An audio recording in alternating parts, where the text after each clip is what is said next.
Les conflits font partie de la vie, du quotidien des êtres humains. Pourquoi? Parce que ils sont tous différents. Peu importe qu'on ait affaire à une personne qui a un trouble de la personnalité ou pas, les conflits sont inhérents à la vie humaine.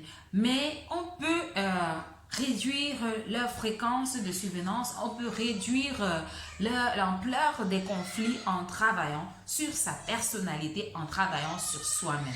Alors, et si tu profitais du confinement pour travailler sur ta personnalité, retrouve-moi après le générique et vois comment tu peux travailler sur ta personnalité pour améliorer tes relations avec ton entourage.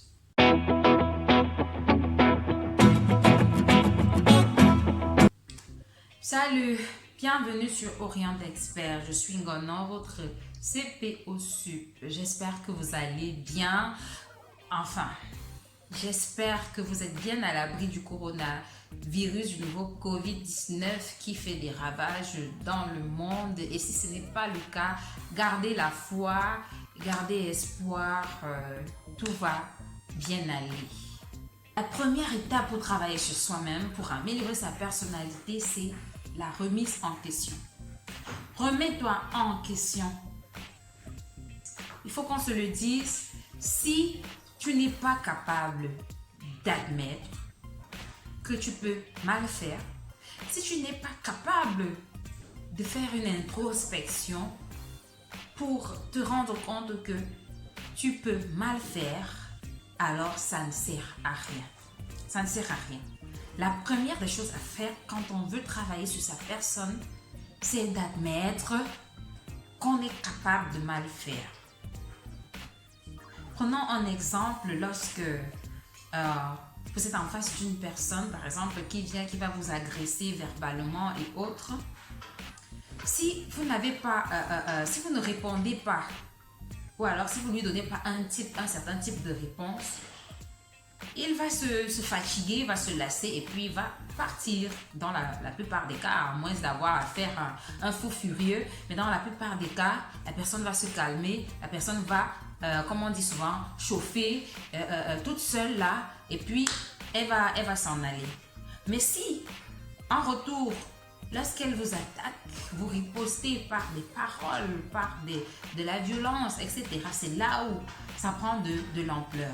Alors, trivialement, on a l'habitude de dire, lorsque tu pointes quelqu'un du doigt, comme ça, comme ça, comme ça, il y a les 4 autres doigts qui regardent vers toi. On a l'habitude de le dire, mais c'est quelque chose de vulgaire, mais de tellement vrai. Ça veut dire quoi? Il y a 4 chances, 4 opportunités que tu as eu d'éviter ce conflit. Alors, travailler sur soi-même consiste d'abord à admettre qu'on peut mal faire. Admettre qu'on peut mal faire, être honnête, sincère. Si vous n'êtes pas capable de le faire, vous pouvez aller essayer de poser des questions à votre entourage pour essayer de savoir, parce que parfois on n'a pas le retour de notre comportement, parfois on se dit qu'on est un ange, parfois on se dit qu'on est une personne, correcte, etc. Mais vous ne savez pas ce que les autres, eux, ils voient. Alors en allant donc peut-être vous renseigner auprès des personnes autour de vous, dis-moi comment tu trouves mes réactions, comment vous voyez un peu, en investiguant de la sorte, vous pourrez avoir, si vous avez la chance d'avoir affaire à des personnes honnêtes, sincères, des personnes qui vont vous dire non, en fait, parfois tu réagis comme si et tout, tu devrais, et moi, ça m'a choqué, peut-être une fois tu as réagi comme si et tout, vous voyez un peu. Donc la première chose, c'est d'admettre qu'on peut mal faire. La deuxième chose importante à noter, c'est que nous sommes tous différents. Nous sommes tous différents. Ah ça, plusieurs types de personnalités, etc. Alors, une fois que tu intègres le fait que nous sommes tous différents, tu pourras intégrer également le fait que l'autre puisse réagir différemment que toi. Que l'autre puisse concevoir les choses différemment que toi. Que l'autre puisse avoir même déjà une éducation différente de toi. C'est vrai, il faut s'affirmer, c'est vrai, il ne faut pas se laisser marcher dessus, ne pas se laisser abuser, etc. Mais c'est pas parce que tu veux t'affirmer, que tu veux pas qu'on te fasse n'importe quoi, que tu as le droit de piétiner l'autre, tu as le droit d'abuser de l'autre également, de manquer de respect à l'autre, etc. Donc, une fois que tu intègres que nous sommes tous différents dans ce bas monde, tu pourras également avoir plus d'empathie, plus de mesure dans tes réactions, en fait, face à une situation. Tu seras moins prompte à condamner l'autre, tu seras moins prompte à juger, moins prompte à estimer que les autres sont des démons et toi un ange, etc. Alors, troisième chose pour travailler sur sa personnalité, pour développer sa personne, une fois que tu as intégré que nous sommes tous différents, ça va avoir une influence sur ta colère. Tu pourras mieux maîtriser ta colère. Tu auras une certaine mesure dans tes positions, une certaine mesure dans tes réactions, une certaine mesure dans ta colère. Et Dieu seul sait combien de choses négatives peuvent sortir de l'être humain lorsqu'il est en colère. Donc, la troisième étape sera d'être capable de maîtriser sa colère. Enfin, tu pourras apprendre la patience. La patience. Cette aptitude à accorder du crédit aux autres, cette aptitude à prendre son temps dans tout ce qu'on fait, même dans ses décisions, dans ses prises de décision, même dans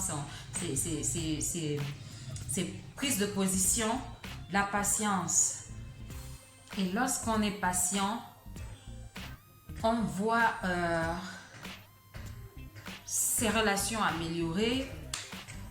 On voit beaucoup de changements autour de soi. On a même un regard différent. Certaines personnes ont l'habitude de dire on va le faire quand il est chaud. C'est vrai, parfois c'est bon de battre le fer quand il est chaud, mais parfois si tu le bats vraiment à l'instant, il peut se briser. Donc à la fin, tu pourras être capable d'être patient, de prendre ton temps, d'analyser, d'examiner avant de réagir, etc. C'est important de relever que le développement personnel, le travail sur soi-même, ce n'est pas quelque chose qui se fait en un jour, c'est un travail de longue haleine. C'est un travail de longue haleine. Alors, si toi tu penses qu'en 2, 3 jours, une semaine, tu pourras changer toute ta personnalité qui a été mise en place depuis ton enfance, tu te trompes. Alors là, royalement.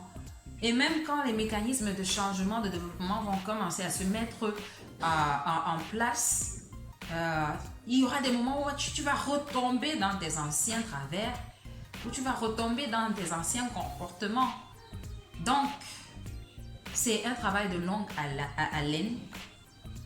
Avec le temps, tu pourras réaliser beaucoup de choses, tu pourras comprendre beaucoup de choses sur la vie, sur toi-même, etc. Alors, cette vidéo s'achève. Je ne manquerai pas de faire un petit coucou à Monsieur Loïc Nkolo. Je ne vais pas donner l'autre nom pour qu'on sache pas. Peut-être qu'il préfère être discret, avec qui j'ai échangé et qui m'a demandé de faire une vidéo sur le travail sur soi-même. Alors Loïc, j'espère que ces petites astuces vont t'aider à avancer quelque part. Alors n'hésitez pas, abonnez-vous à ma chaîne, likez-la, mettez des pouces bleus pour dire que vous avez aimé ce que j'ai fait et surtout partagez car l'orientation c'est l'affaire de tous.